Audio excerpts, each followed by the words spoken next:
pues desde la época borbónica se han constituido en reserva de suelo para usos ajenos.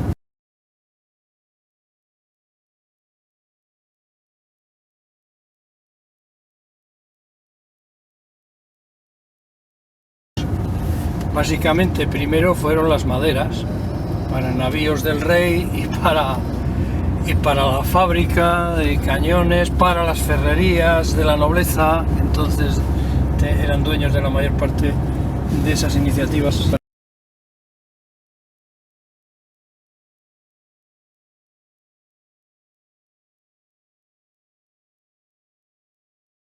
Empresariales y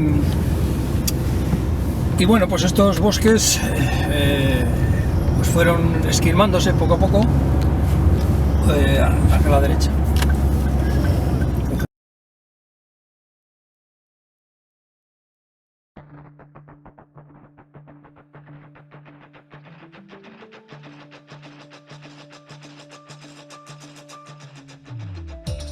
Estamos en el Valle de Aguayo. El Valle de Aguayo es un valle colgado en plena cordillera que está muy poco poblado y está perdiendo población. Contiene 3 aldeas, las aldeas de los pueblos santos, ¿sabes? Santa María, Santa Olalla y San Miguel de Aguayo. El ayuntamiento, la casa consistorial está en San Miguel. Y este pueblo pues se ha levantado en armas. Se ha levantado en armas contra una pretensión que es la de convertirnos en el embudo de la llegada de toda la producción de energía eólica del sur de Cantabria. Tenemos una subestación que conecta con Red Eléctrica Española, que es la que se encuentra ahí abajo en el Ayuntamiento de Molledo, pero se llama de Aguayo, porque está enlazada con el pantano de Alsa y la central de Alsa. Y ahí van a parar pues hasta 14 proyectos de polígonos industriales eólicos.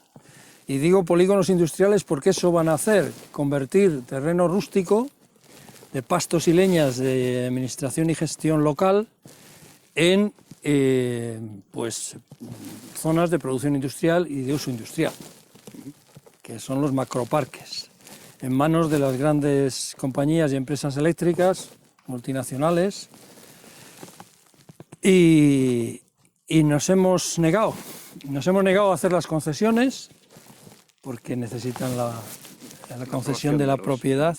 La propiedad aquí de estos montes es 1/3 de los concejos y 2/3 del ayuntamiento.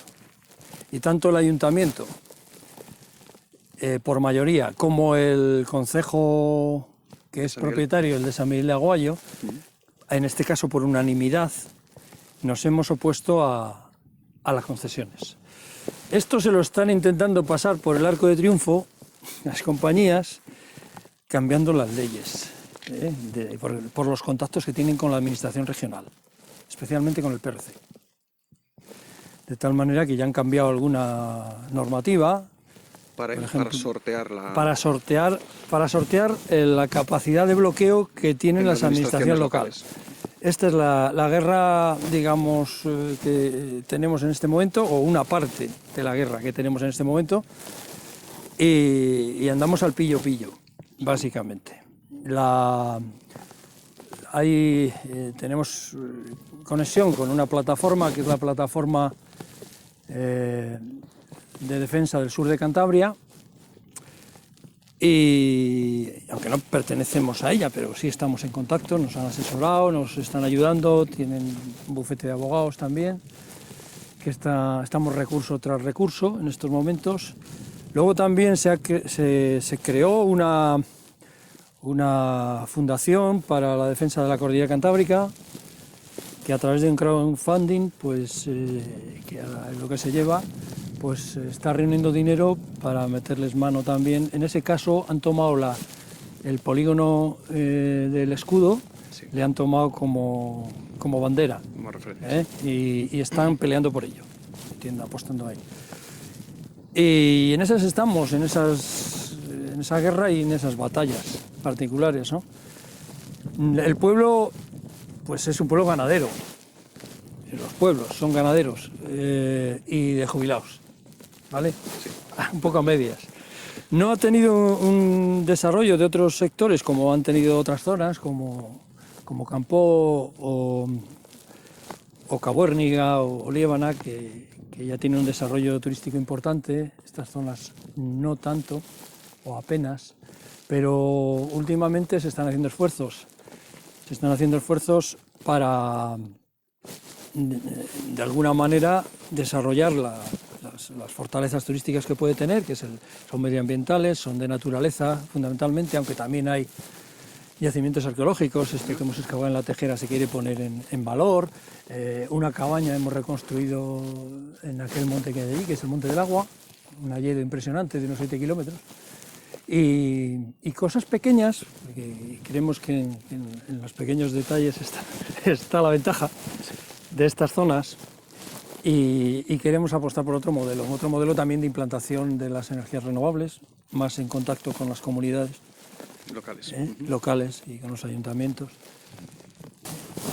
Si tenemos allí la subestación, Te iba a decir que explicar un poco la la subestación está allí, bajando de la presa de Alsa, a escaso 1,5 kilómetros.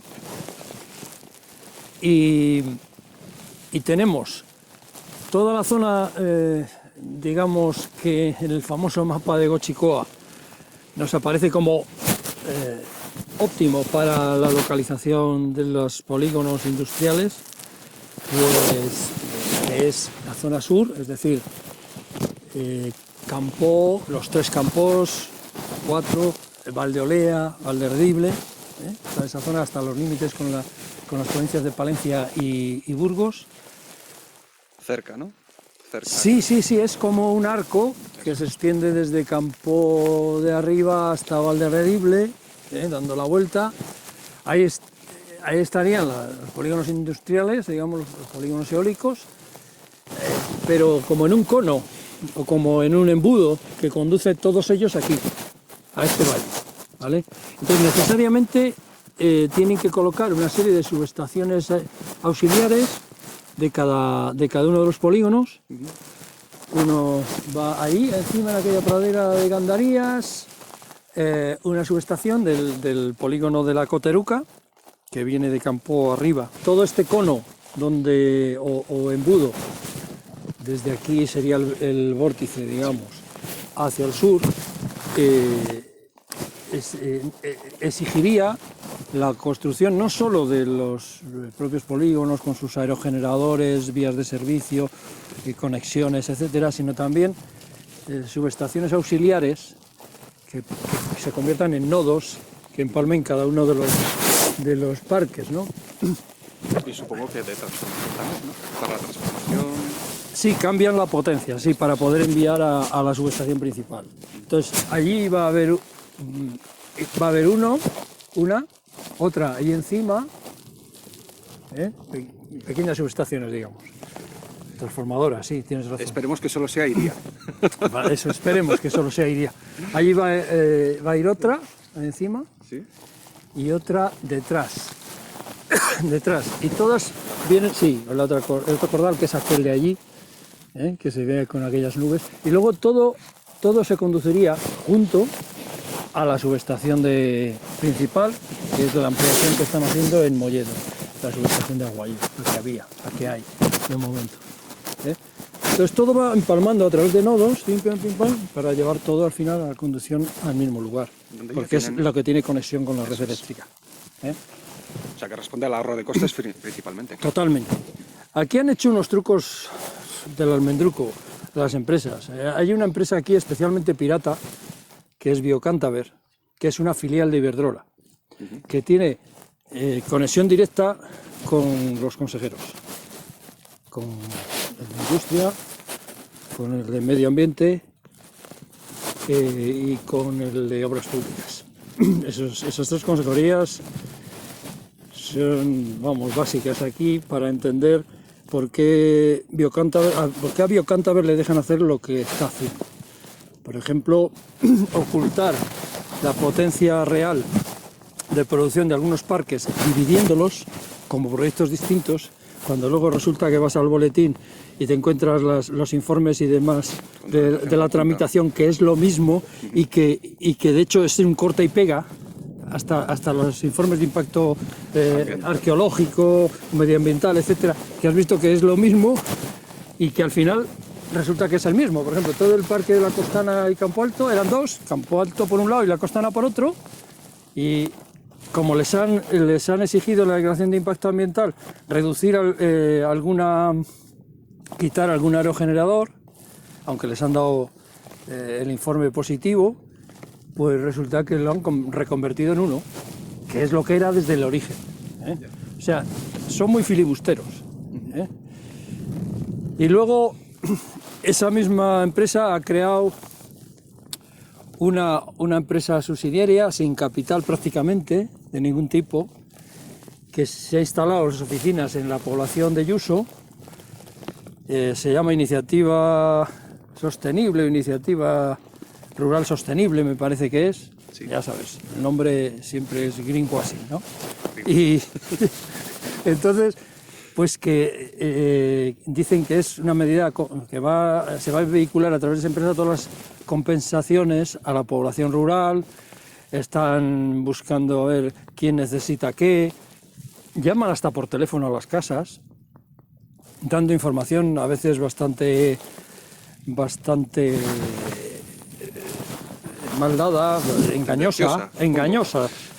Por ejemplo, dicen, llamamos desde el Ayuntamiento de Campo de Yuso, eso a Marisol, ¿eh? Llamamos desde el Ayuntamiento de Yuso, en esa casa hay alguien en paro, hay alguien mayor que necesite ayuda, hay niños para guarderías y tal, y no llaman desde Campo de Yuso, pero no desde el Ayuntamiento. O sea, se hacen pasar por una empresa del Ayuntamiento, cuando en realidad es una empresa privada que depende de Biocántaber y de Iberdrola indirectamente, que es la que pone los dineros para hacer todo ese tipo de cosas, ¿eh? Y vienen a los pueblos diciendo que nos van a perdonar parte del recibo de la luz, cosa que no puede hacerse, ¿eh? Que nos van a dar de todo, nos ¿no? van a colmar de bienes. Sí, nos va a llegar los Reyes Magos aquí con ellos, ¿no? Y yo pienso que lo que he dicho en otras ocasiones, cuando me he reunido con vecinos, en todos los sitios que me han llamado para hablar con ellos, es que echen cuentas de lo que les van a dar y lo que les van a quitar, y lo que les quitan. Que empiecen a echar números, sí. ¿Cuánto les pagan por la concesión de la ocupación? Aquí en Aguayo, para poner un ejemplo, un aerogenerador que van a colocar del Parque Eólico del Escudo son 24.000 euros anuales. Es un dinero para zonas pobres y con pocos habitantes, es un dinero, ¿eh? Luego, si a alguno de aquí pues le recogen o le dan una beca para libros o le cogen a los críos para llevarlos a una guardería o yo qué sé, algún servicio de esos que esa empresa de ahí de la población pueda vender, pues que vayan sumando, pero que sumen también la pérdida de valor de sus propiedades, de sus fincas, por la presencia de los aerogeneradores cuando estén, ¿eh? Que sumen las pérdidas para la PAC, para los ganaderos, porque ya no son espacios de aprovechamiento de pastos las zonas de ocupación, ¿eh? Que sumen la hipoteca para las iniciativas de turismo rural y demás, que se van a ver cortadas, seccionadas de una manera importante, que vayan sumando, ¿eh? Que echen la cuenta y que decidan. De hecho, todos se han opuesto. San Miguel, hablo del Parque del Escudo, que es el que está más avanzado, que es de Biocántaber, pero es de Iberdrola la que está detrás, como digo. San Miguel de Luena se ha opuesto a la concesión, y eso que les daban 30 y tantos mil euros por un molino también. Resconorio, que son las carreteras de acceso que entran desde el escudo, también se ha opuesto. También hay en Campo de Yuso, hay varias juntas vecinales que también se han opuesto por votación popular. Sí. Aguayo por unanimidad. O sea, que es que los vecinos ya estamos echando cuentas. Sí, bueno, supongo que en las cuentas, además de lo económico...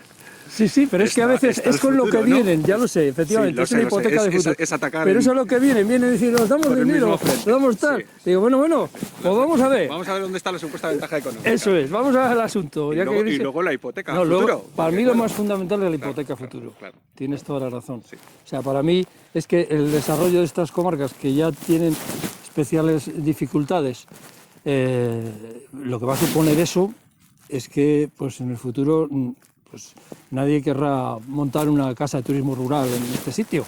Sí. Si vamos a estar rodeados de líneas de evacuación, de líneas de alta tensión, de subestaciones, vamos a ser un espacio, lo que llaman ahora zona de sacrificio, que es un concepto interesante. Sí. O sea, nos sacrificamos los pocos gatos que quedamos aquí para que puedan enchufar sus aparatos los urbanitas en Bilbao, en Madrid, en Barcelona o donde sea. Santander mismo.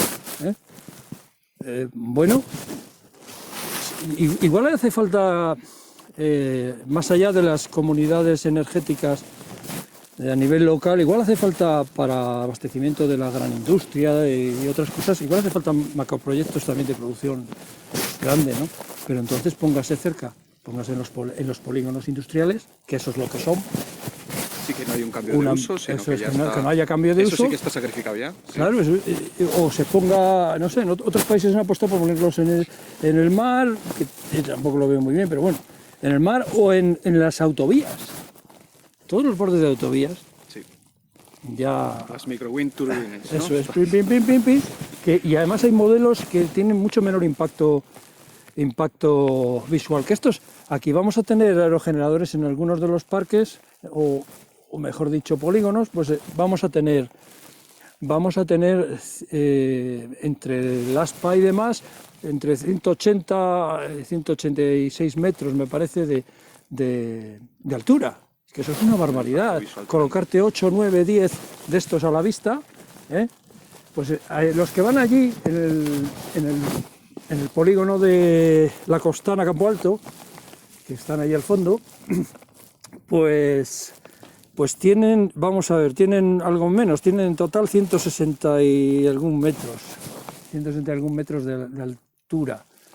Estamos hablando de unos 150 hasta el núcleo del aerogenerador, más la pala, ¿no? No, allí son unos 90 metros del pilar, digamos, y el otro son 60 y tantos metros de giro. Esos son más pequeños, los del escudo son mayores, como de 180 metros. Estamos hablando de edificios en 90 pisos, o sea, una barbaridad. Y luego, a ver quién desmonta esto cuando sea. Cuando se acabe la concesión y se pase todo esto del boom eólico. Esto tiene mucho de boom coyuntural, Next Generation, no sé qué, tiene mucho. Programas esto está muy alimentado. Nos estamos quedando sin energía. Eso es, y nos venden que aquí, bueno, que esto de la energía, que tal y cual. Hay mucho de todo esto, ¿no? De una burbuja económica importante. Y aquí estamos...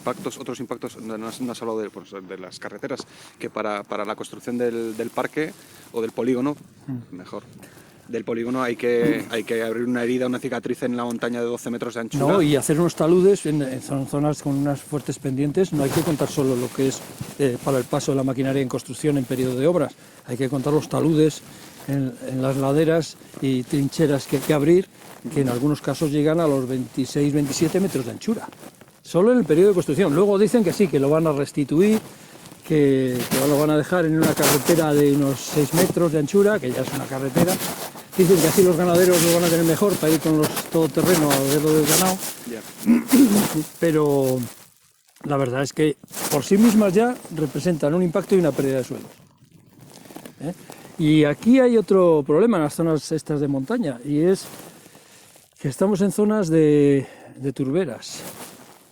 Sumideros de CO2. Sí, sumideros de CO2. Aquí hay una capa, Marta, la mujer de Javier Marcos, estuve hablando con ella ayer. Sí. Aquí ella hizo un estudio de las turberas en Cantabria, se lo encargaron para la consejería. Bueno, está habiendo estudios a nivel nacional sobre el impacto de la desaparición de turberas. Claro, entonces, Seguro que sabes, oye, es que lo son muy frágiles, ¿eh? Y tenemos aquí una zona de turberas que va desde toda la sierra, a través de toda la Sierra del Escudo, desde ahí está el Cotero Los Vallaos, Sí. todo eso hasta Arija, en el norte de Burgos, todo es una banda de un complejo higroturboso enorme, un campo de turberas. Muchas están ya muy deterioradas o no están activas, pero otras sí, ¿eh? Y funcionan como un todo uno, funcionan como un sistema, ¿eh? Y esto va a ser muy afectado sobre todo por el Parque del Escudo. Dices hidroturberas, entiendo que tiene que ver con zonas en las que se va intercomunicando Sí, el agua. exactamente. Si interrumpes ese fluir del agua, Exacto, tú pasas dejas con muerta una parte de la turbera, ¿no? Lo cortas, pasas con una pala y cortas la fuente de alimentación de la escorrentía entre turberas entre turbera y turbera, que es lo que van a hacer, ¿eh? Y has fastidiado pues el sistema de manera genérica, ¿no? Lo de sostenible me viene, ¿no? Si estamos hablando de energías renovables y de la posibilidad de seguir manteniendo, pues en fin, un mínimo nivel de confort, porque no queremos hablar de decrecimiento, que parece que esto no reportaría votos a nadie, pero que desde los 70 con Salud sabemos que tenemos o que ir tendemos hablando de a eso. crecer menos, o incluso, si nos Tenemos que ir resulta hablando posible de eso también. consumir mejor y decrecer, que eso no lo va a decir ningún político, que las renovables no son o no necesariamente son sostenibles, y además que el pretendido factor inocuo, ¿no? de este tipo de instalaciones no es tal, sino si interrumpimos un sistema A ver, nada, que lo que hace es captar nada al de suelo nada de lo que hagamos es dióxido de inocuo. carbono. Claro, O sí, sea bueno, que pero- eso es una realidad en todas partes y para todo lo que hablemos. Todo lo que hagamos tiene un impacto. Y esto pues también lo tiene. No se venda como un sitio para practicar running y ver aerogeneradores al fondo, que eso sale mucho en las películas y en la publicidad. También. Que todo es verde. Y quieren asociar publicitariamente la imagen de los aerogeneradores con lo verde, con medioambiental, tal, sostenible, en fin. Esto es. Me llama la atención, tú sabes, estamos hablando del embudo y de cómo se aprovecha el cableado, que bueno, es algo, pues desde el punto de vista de la rentabilidad económica bien comprensible, ¿no? Es comprensible, sí. Claro, pero luego yo me pregunto, porque esto igual no lo sabes y también... El problema es que la No es cierto, densificación de Pero- todo eso convierte esta zona concretamente en una zona de sacrificio. Sí, sí, es decir, al sí, sí, densificar se todo eso en una misma zona, Aprovechemos que esto ya que está aquí, sí, pues nada. que disponemos de una infraestructura Eso necesaria es. para sacar el fluido eléctrico desde aquí hacia Y Santander. se olvidan de las turberas, del corredor faunístico que representan estos montes en la cordillera, que aquí hay proyectos, por ejemplo, para declaración en ciertas zonas de espacios de protección y de reservas de la biosfera y demás. Hay proyectos, lo que pasa es que hay un problema político ahí detrás, pero bueno, no vamos a entrar en eso. Pero lo cierto es que esto tiene un valor. Estos montes donde estamos, en Aguayo, representan el contacto y el corredor entre la zona occidental de Cantabria con la reserva, con el Parque Natural y el Parque Nacional, con la zona de Natura 2000, de LICS, de la montaña oriental. Esto es el corredor de enlace. Entonces, densificar todo aquí, pues desde luego va a tener un impacto notable en ese corredor. Y bueno, a ver, puedo señalar un poco aquí lo que va a venir a la vista, ¿vale? Si esto no lo paramos, que confío en que sea así. A ver, el Parque de la Coteruca no está en Aguayo. El Parque de la Coteruca viene desde Campo de Arriba, desde la zona de Argüeso, para que entiendas, por detrás, en una línea, en un cordal paralelo a ese que se ve al fondo, sí, pero por el otro lado del Besaya, pasando el río Besaya, en contacto con el Parque Natural Saja-Besaya ya, y viene ahí que estaría a Gandarías, aquella pradera nevada que hay ahí, que estaría ahí la subestación de enlace. ¿Qué enlaza ahí? Pues enlazan otros dos parques.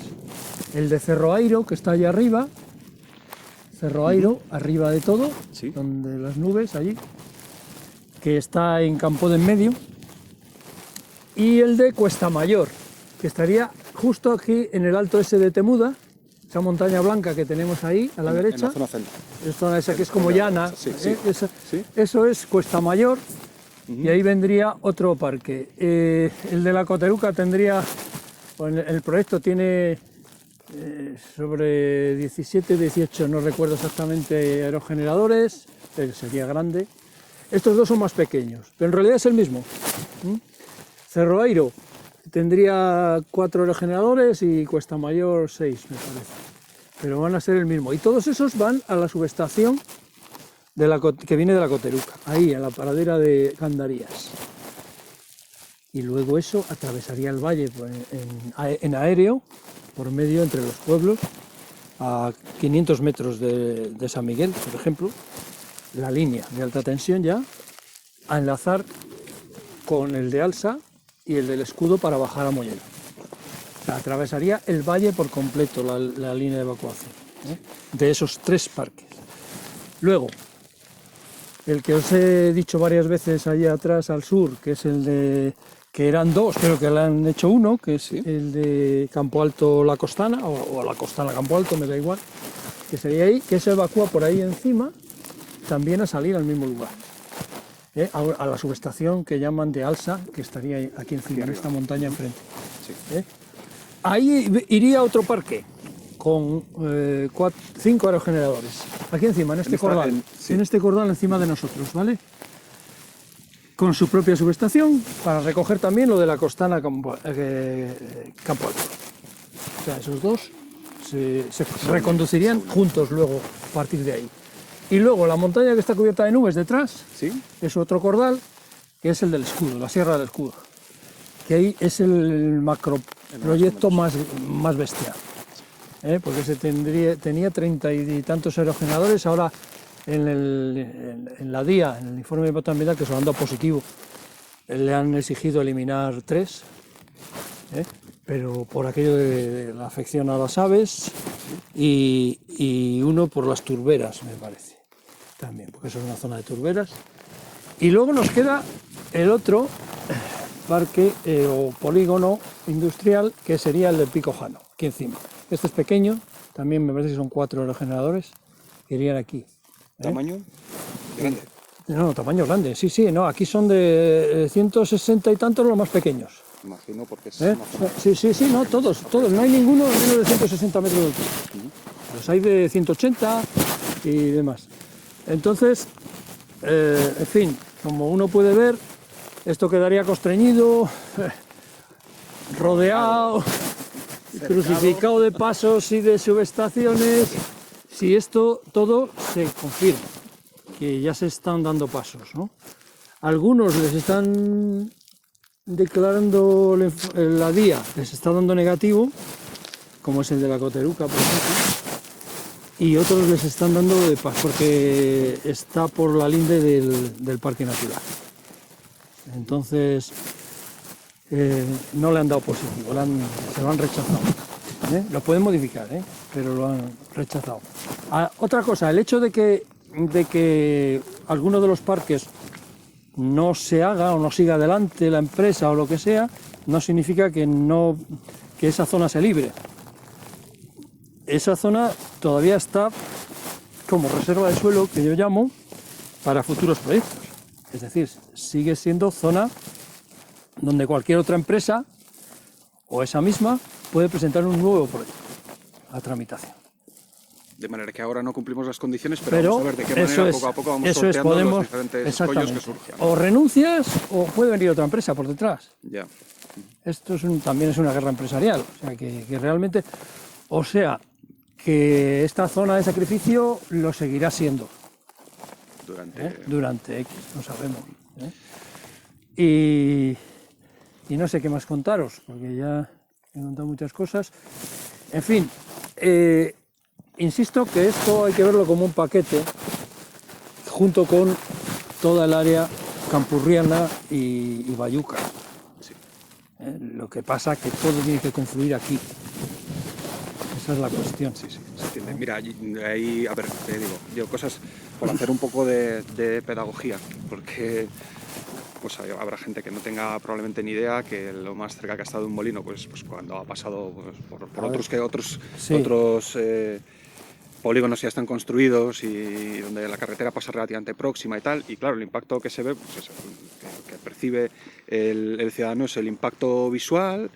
Cuando vamos un poquito cerca con el coche parece que lo oigo sonar así de lejos, cuando el coche realmente es una máquina que produce mucho ruido, que está insonorizada y que, Sí. o sea, que no es real el ruido. Y luego hay cosas que no se aprecian, como por ejemplo la alteración del suelo, ¿no? Es decir, no solo para la construcción de las carreteras y accesos necesarios, sino también porque debajo de cada uno de esos aerogeneradores hay un dado de hormigón inmensamente grande, y porque al final de la vida útil... Casi 4 metros de hormigón metidos debajo de cada aerogenerador, con una circunferencia de unos 20 y tantos metros o 30 metros. Eso es lo que hay debajo. Y ¿qué te voy a decir?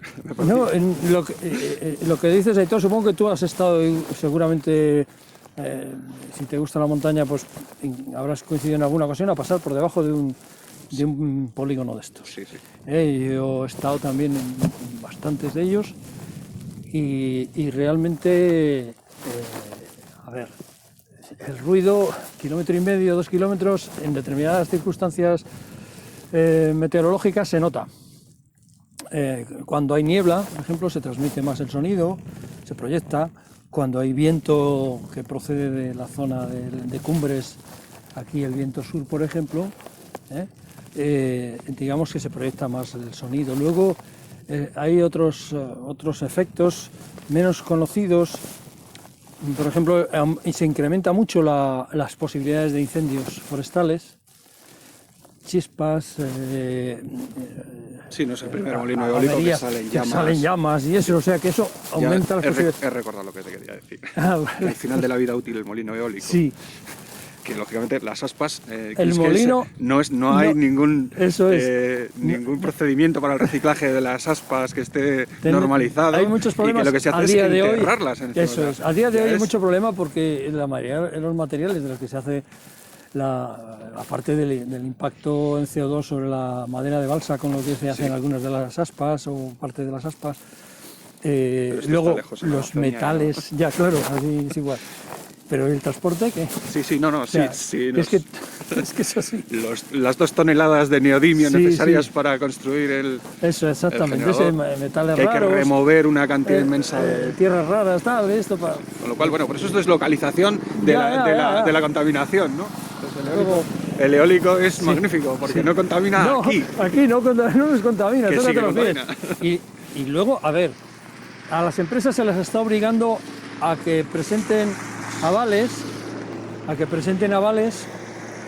para el momento de desmantelar el final de la concesión, el desmantelamiento de los aerogeneradores. Pero muchas veces, cuando han pasado 20 y tantos, 30 años de una concesión, el dinero que se puso por aval no cubre ni el 10 ni el 20% siquiera del desmantelamiento, y muchos molinos se están quedando ahí colgados como monumento a la aerogeneración. y luego es que si se desmonta, ¿qué haces con ellos? Lo que tú decías, enterrarlo. De momento en muchos sitios los están enterrando, donde alcanza el desmantelamiento los están enterrando. Con lo cual, al final de la vida útil, la zona de sacrificio no se regenera, sino que el daño persiste para siempre. O bien lo dejan ahí pinado, o bien lo entierran, realmente la zona queda muy deteriorada. Sí, sobre 30 años están haciendo las concesiones. De momento se lo pueden prorrogar, Pueden prorrogar.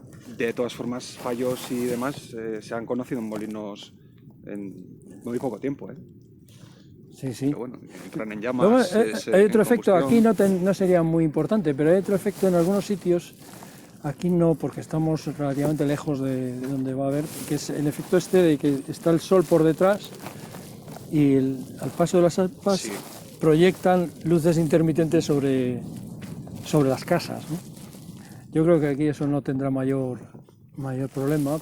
Lo que es más bien es en Alemania o en sitios así que donde tienen los molinos encima de las casas, o sea, que es la leche. Y luego las luces nocturnas, ¿eh? Vamos a tener discotecas, si nos rodea todo eso vamos a tener una discoteca encima, ¿eh? De manera constante, o sea que bueno, que impactos tiene sin lugar a dudas, que no es verdad que sea todo tan reciclable y renovable ni tan green como nos lo pintan. Estamos obviando el impacto social. Realmente el impacto social para mí es el más grave, ¿no? Sí, porque puede ser la herida de muerte ya en Claro, una zona que está, pues eso, que es un reducto, que realmente tiene muy pocas posibilidades de empleo.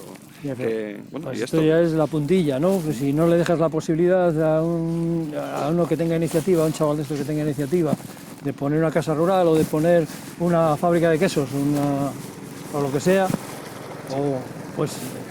Sí, luego el egoísmo que hay en la parte del urbanita, que piensa en el entorno rural, Eso es. Cuando el fin de semana le apetece aprovechar el campo, disfrutar de ello, y Sí, todo ahora, tiene que estar maravillosamente ahora bien. Las áreas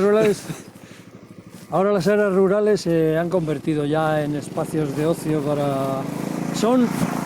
es la prolongación de los espacios ajardinados. Pero no caen en la cuenta que aquí vivimos gente. Que además sois los que lo cuidáis, los claro, que estáis cuidando y conservando. que está esto a nuestro cargo, fundamentalmente. Y que si nos lo acaban de enajenar, que es un proceso histórico largo de enajenación, pues bueno, lo vamos a cuidar. Aquí hay una cosa curiosa, que algún día habrá que dedicarle más espacio y atención, que son los movimientos de resistencia campesinos, que muchas veces son soterrados y ocultos. Llámase furtivismo, llámese incendios y quemas, forman parte de todo eso. Cuando ellos no gestionan ya su territorio, pues les importa una mierda pegar cerilla a un monte. Sí, lo reclaman a su manera. Claro, dicen, no, pues yo lo quemo y ahí meto las vacas luego cuando salga verde. O si no, si los lobos lo van a proteger, pues yo les doy veneno y matarile. O pongo un lazo. Claro, son movimientos soterrados de resistencia a lo que ya desde hace tiempo viene sucediendo, que es que las administraciones locales han perdido en gran medida el control de su propio territorio, que sigue siendo suyo, que es propiedad suya, pero que la gestión se la han enajenado. Y esto es un paso más.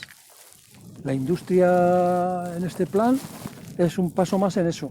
Claro, la ciudad ha perdido más la visión de lo colectivo, del espacio colectivo o de la propiedad colectiva. Sí, eso es. ¿No? Sí, sí. Para entenderlo quizás solo como algo público de todos y donde, por cierto, también pues vemos cómo no se respeta, porque como no es de nadie, como es de todos, no es de nadie. Claro. Pero claro, en el medio rural donde esto ha estado vivo hasta hoy, en muchísimos sitios. Hay una conciencia de que es suyo, bastante fuerte, todavía. Resistencia. Se crea una resistencia. Que no aprobamos ciertas prácticas, pero que no, de ninguna manera. Obviamente, sí. Pero yo lo estoy explicando. Sí. No es que lo esté defendiendo. Digo para que lo escuche. Lo que Te conozco muy bien. Lo que quiero decir es que no debe de extrañar a veces que el medio social reaccione de unas maneras que igual no nos gustan mucho.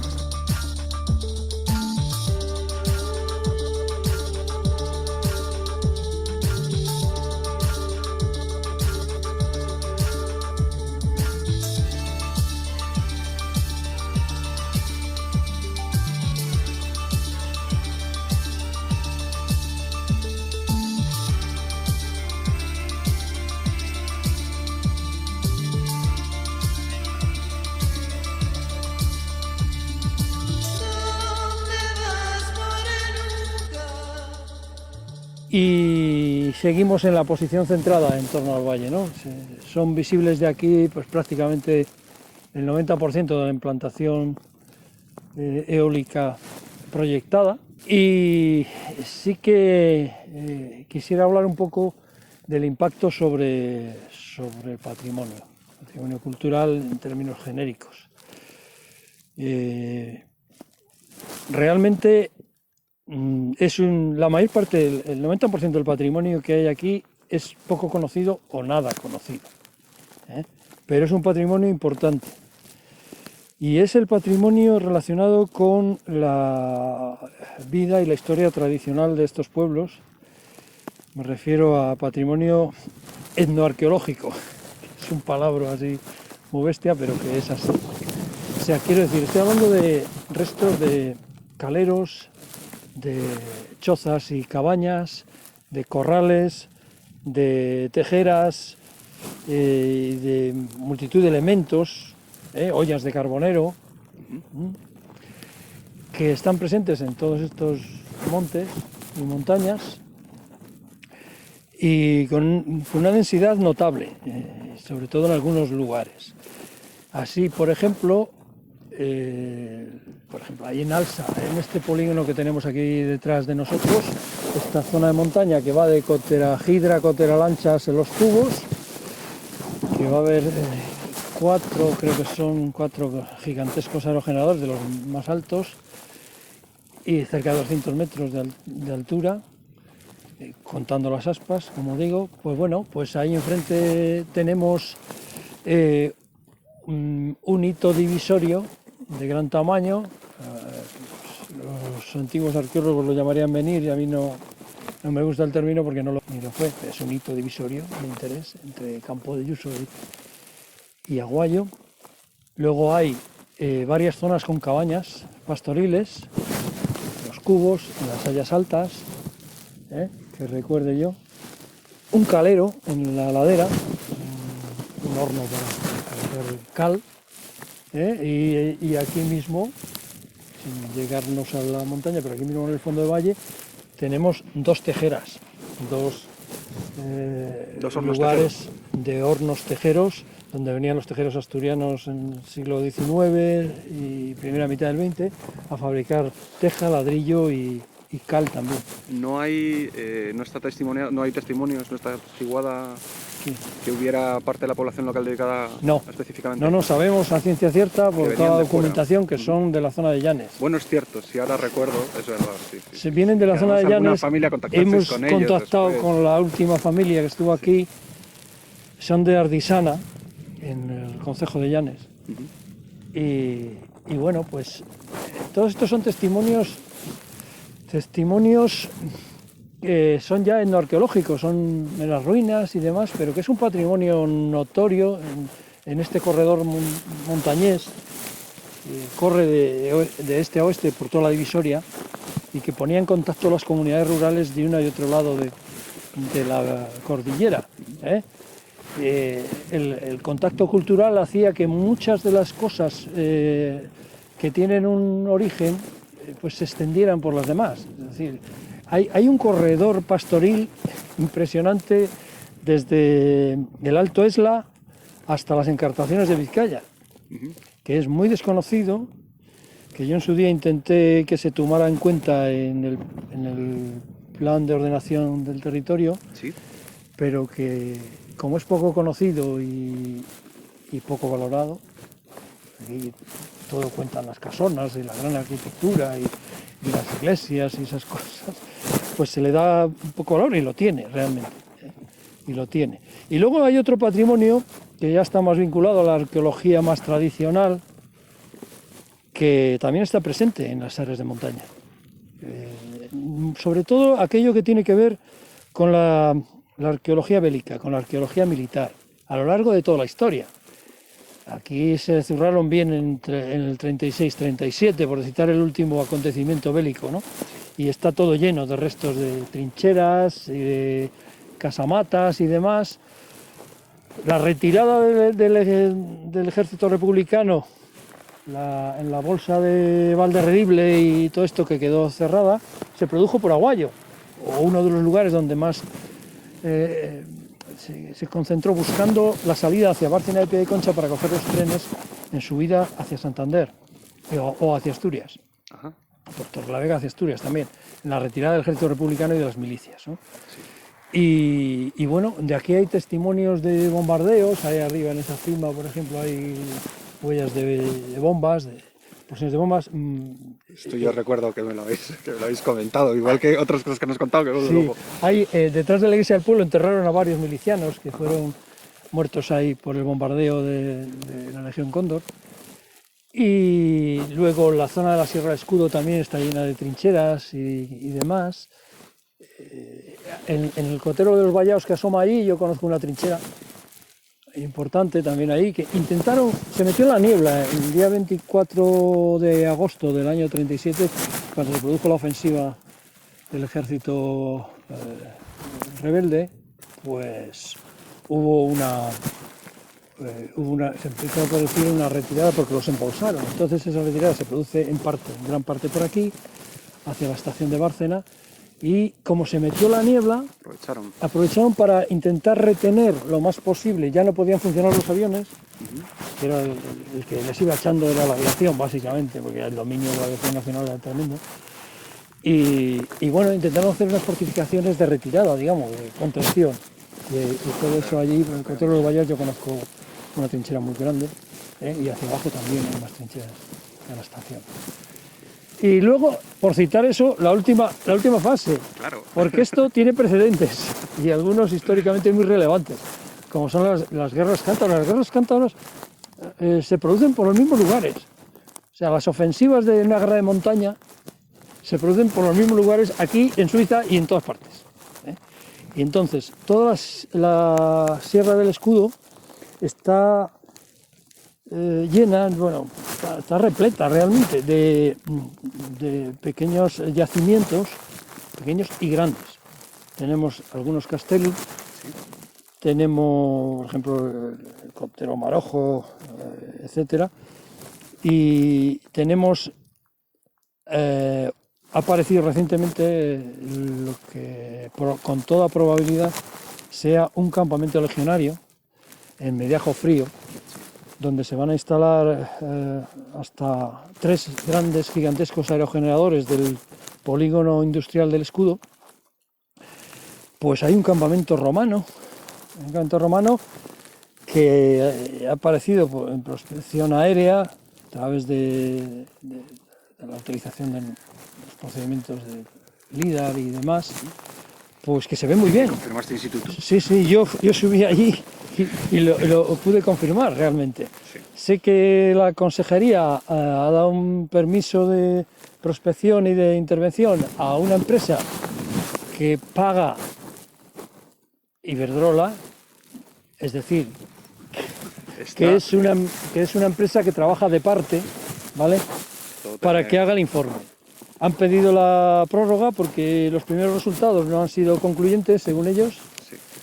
Nadie ha visto ningún informe de momento, ni siquiera el técnico de la consejería, Gustavo, El arqueólogo territorial, sí, que es el que debería ser informado en primer lugar, o por lo menos al mismo tiempo que el resto de sus compañeros de oficina. sí.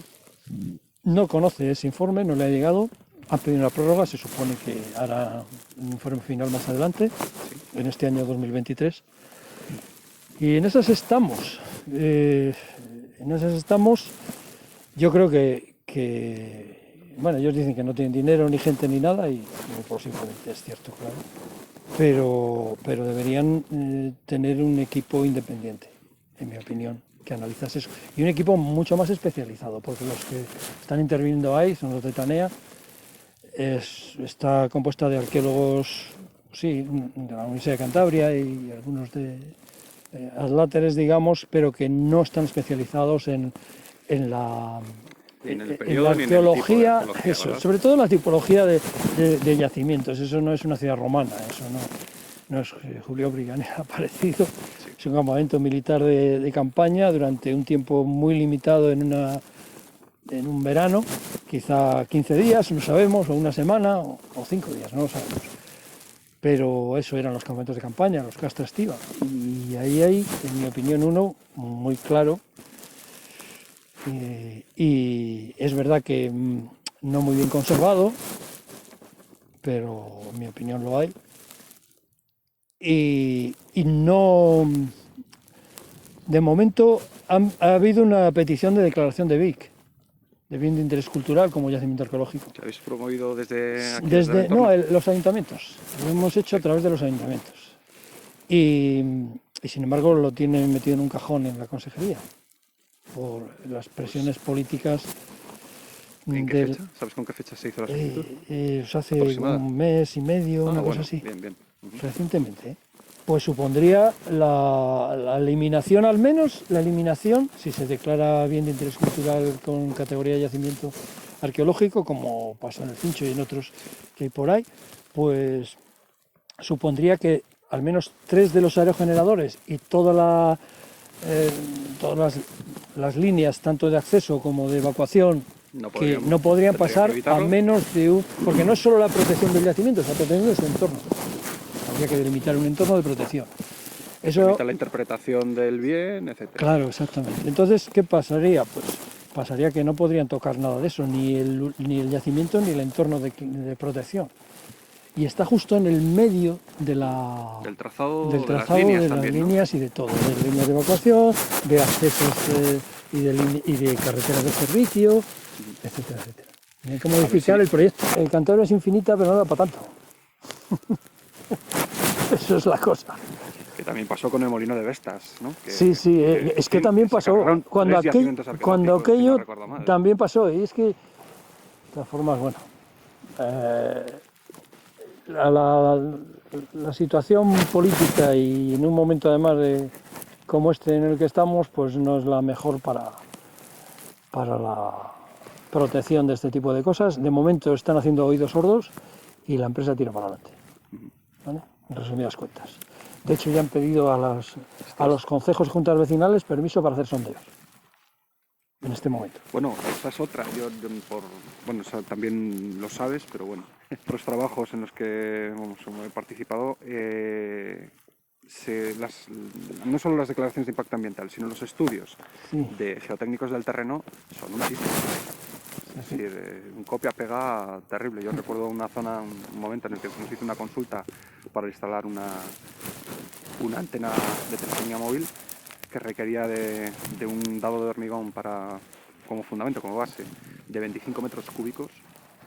Y bueno, no se tenía en cuenta las características del suelo, que estaba tal como está ahora, de laderas, correntías... Tal como está ahora, eso es un mero trámite, y como la administración no se hace cargo de pagar esos informes y a los arqueólogos y demás, lo ponen, que sean las empresas las que se encarguen de eso. Las empresas lo que quieren es que tú hagas un papel lo menos comprometedor posible para que se cumpla el trámite. Y las empresas ya saben lo que se espera de ellas. Esto igual tenía que trabajar para la empresa y tenía que ser informes independientes. Tenía que tener su propio servicio. La administración, aunque después lo tengan que pagar las empresas, que bueno, la administración tiene que hacer también. La administración debería afrontar este tipo de cosas, sí. Pero estamos como estamos y estamos donde estamos. Y ahí está.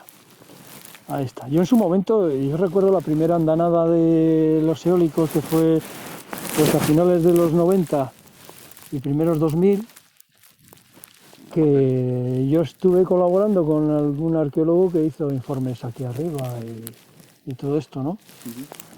Y ya pasaba entonces lo mismo, o sea, estábamos ante lo mismo, que la empresa quería lo más sencillo posible, lo menos comprometedor, y presionando a los arqueólogos porque eran la mosca cojonera que les estorbaba porque si querían hacerlo bien. Recuerdo que estuve con Javier Marcos allá arriba, el chico joven con la trinchera y algunas cabañas y tal. Bueno, a Javier le llamaron la atención por meter ese tipo de cosas. ¿Entiendes? Sí. Porque eso no era arqueología, arqueología como llegaba hasta la Edad Media como mucho. Los valores un poco, igual puedes explicar los valores que tiene precisamente el yacimiento, el tamaño... ¿Qué permitiría atestiguar si se excavase? Estamos hablando de un castro estiva de unos 7-8 hectáreas de terreno para 4.000 hombres aproximadamente, en sus tiendas, en sus contubernias, sus tiendas de campaña y con el pretoria y todo, en fin, sí, eso, más o menos. Lo que puede ofrecer un yacimiento como ese son varias cosas. Principalmente de carácter histórico, y es la comprensibilidad de la ofensiva romana en el año 25, probablemente 26-25, pero sobre todo creo que el 25 antes de Cristo, la campaña del general Antistio, ¿no? Que estamos localizando una serie de emplazamientos del movimiento de las legiones sobre ese cordal que llevaría hasta la Sierra Aldobra prácticamente, ¿sí? Sobre esa divisoria entre el Besaya y el Pas. Entonces la comprensión de los movimientos legionarios se completaría. Veríamos que lo que es una jornada de marcha y fortificación en el mismo día, porque hasta ahora teníamos un gran campamento, el de Montecilá, que tiene que ver con un asedio, que es el de la Espina Gallego, entonces ahí hay un campamento mucho más complejo, con varios recintos, no solo para una unidad legionaria, sino posiblemente para dos, pero forma parte de un asedio a un poblado, ¿no? Esto no sería un campamento, por lo que sabemos hasta ahora, de asedio a ningún poblado, sino justamente es la posición intermedia entre el campamento del Cincho, donde parece que proceden la gran parte de las tropas, que es un campamento doble también, que van luego por el Cordal, pero que no habrían ido en una sola marcha desde el Cincho hasta Cinlá, sino que se habrían establecido unos días fortificándose en Mediajo Frío, ahí arriba, justamente en la Sierra del Escudo. Es decir, hemos encontrado la posición intermedia que explica muy bien cuántos milia pasum daban los legionarios al día para fortificarse a la llegada de la noche. Claro, una presencia corta, pero no por ello... No, quiero decir, empezamos a tener datos muy claros de todos los desplazamientos en este sector del frente de lucha, ¿no?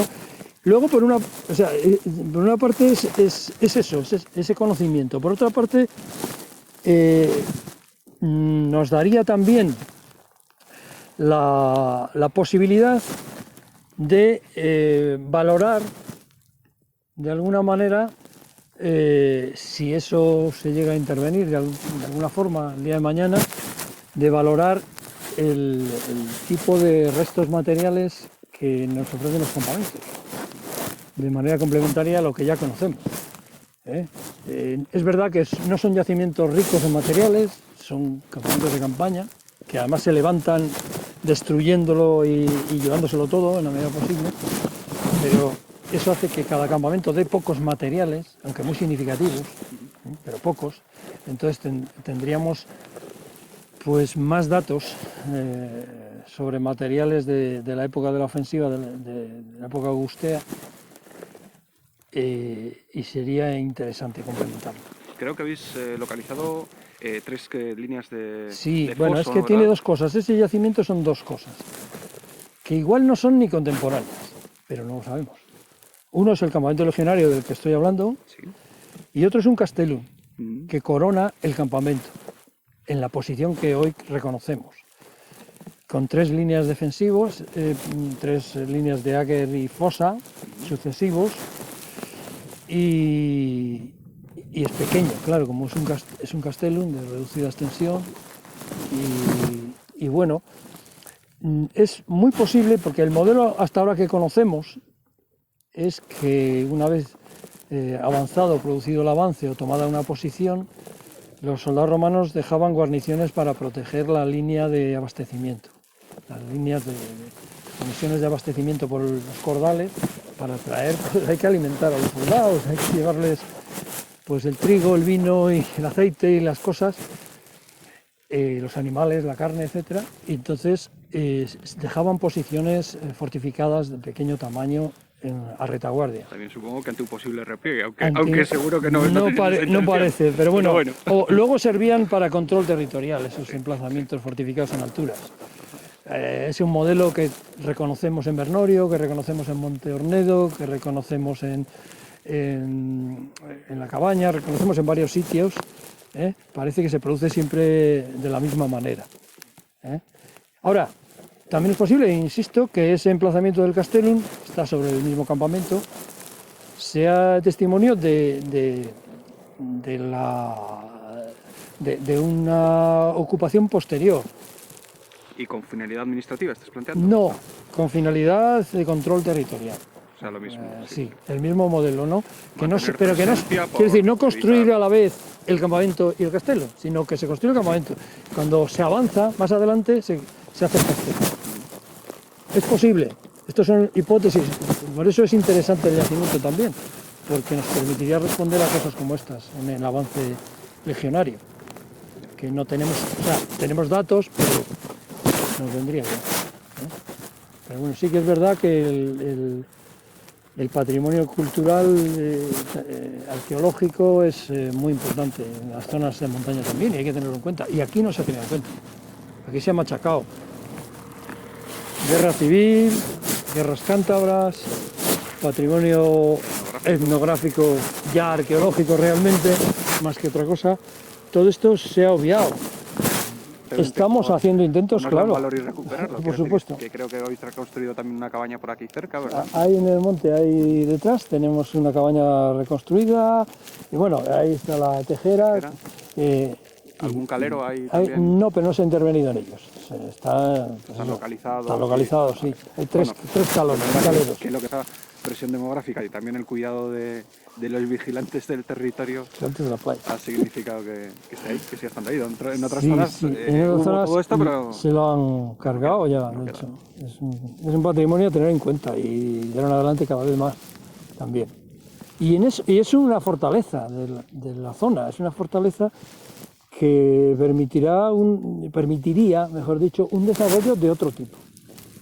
No este que nos proponen, que es la despoblación y dejarlo todo para reserva de suelo, para uso gestión del industrial. patrimonio, yo siempre tengo mucha envidia de cómo se hace en otros países, ¿no? Sí, Y cómo los espacios yo también, sí. de museo no son no sé, compartimentos estancos, almacenes y vitrinas, sino que se permite vivir una experiencia inmersiva. No, Gran Bretaña o Alemania en esto, bueno, nos dan 100.000 vueltas, joder, sí, y Polonia, es envidiable, Polonia también, tengo, sí, es envidiable, sí. Tengo que sugerirte una cosa, además tú guardas relación con cosas que sé que has estudiado de esto, que te tienes que acercar cuando puedas a Biskupin. Sí, he visto reportajes, sí. Bueno, pues sí, es que a eso deberíamos ir, aquí también. Pero... Sí, y la presencia de testimonios diferentes permitiría pues esto, ¿no? El que en un momento determinado algún grupo de jóvenes que... En muchos sitios de Europa está vinculado a una cosa muy importante que aquí tenemos poco todavía, que es el movimiento ciudadano y vecinal. Ahí se organizan hasta para montar montar una réplica de una aldea medieval o de un molino, no sé, de lo que sea, y se nos enseña a 4 turistas sí. y estupendamente, no sé, pero todas son iniciativas en las que se concita todo el interés de ciudadano y vecinal, fundamentalmente, y ahí los museos tienen la labor de articular todo eso. Aquí los museos son una cosa que hay ahí en la pozona, como decimos nosotros, allá abajo, y que tiene eso, nada más. Por muchos mupas que hagan, como no cambia la mentalidad, vamos mal. Vamos realmente mal. Bueno, esa es la situación.